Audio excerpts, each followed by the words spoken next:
écrire ce livre avec Serge Rader et puis la juge Berthelin Geoffroy. Alors c'est un peu mon expérience en tant que députée européenne et puis aussi sensibilisée au problème de la santé. Vous savez que la France a été un des pays, ça a été le pays en Europe qui avait commandé le plus de doses, 94 millions de doses, avec notre ministre à l'époque, qui était Roselyne Bachelot, qui nous a fait quand même un discours très alarmiste, avec l'OMS, l'Organisation mondiale de la santé, qui avait fait une alerte au niveau le plus élevé pour dire ça va être l'épidémie du siècle, il va falloir vous protéger et donc vous vacciner. Quand on a regardé le comité d'experts qui accompagnait Roselyne Bachelot, eh bien ces experts qui étaient Bruckner, qui étaient Fouret, etc., ils sont tous payés par les laboratoires pharmaceutiques. Et donc ils poussaient, vous voyez, à la consommation.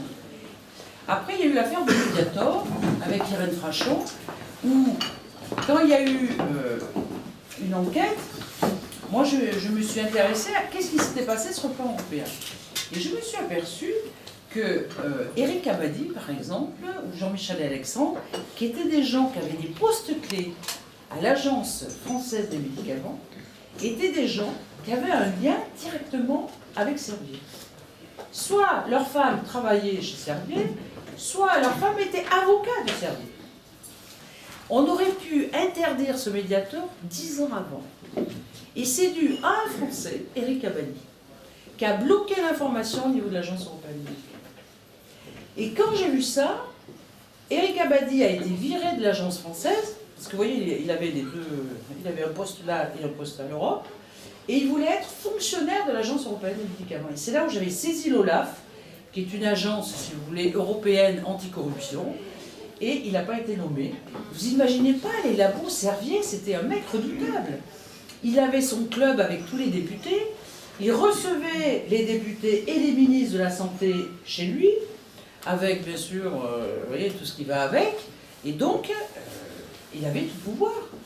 Ce qui est terrible dans l'affaire de Mediator, c'est que vous voyez que la compromission, elle est de partout.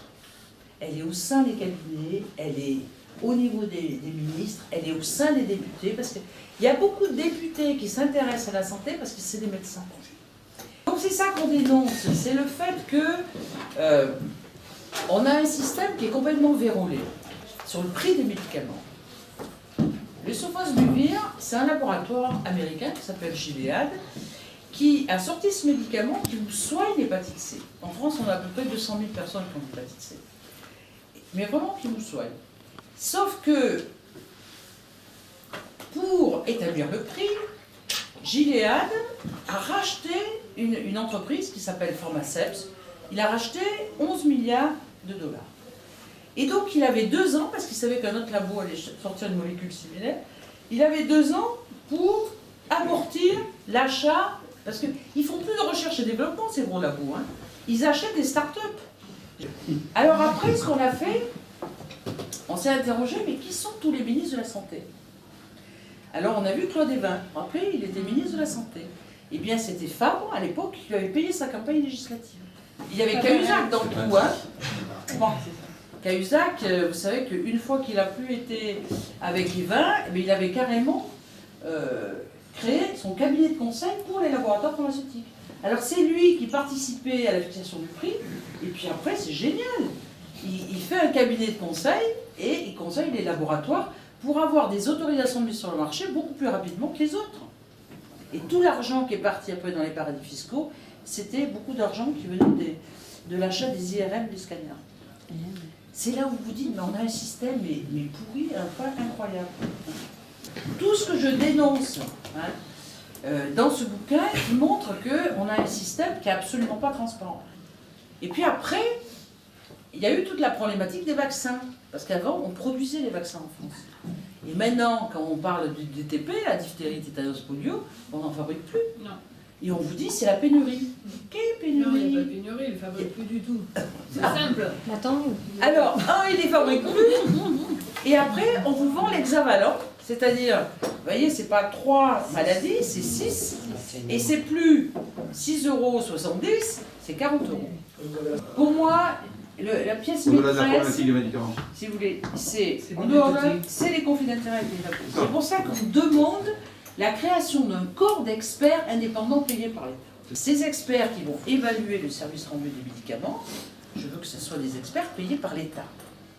Je ne veux pas que ces experts soient à la fois des gens qui travaillent en médecine et qui aient 80% de leur salaire payé par les labos. Vous savez qui a financé les études cliniques d'Ebola? Eh bien, c'est l'Europe.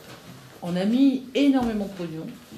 Donc c'est là où l'argent public, vous voyez, est hyper nécessaire. Il faut qu'aussi, sur le plan institutionnel, on fasse bouger les institutions. Il faut que les gens locaux aussi, on bouscule nos élus locaux parce qu'ils peuvent faire beaucoup plus de choses que ce qu'ils font. Il faut introduire beaucoup plus de démocratie, il faut faire beaucoup plus confiance au niveau des gens. Et chacun, on a sa pierre à donner, quoi.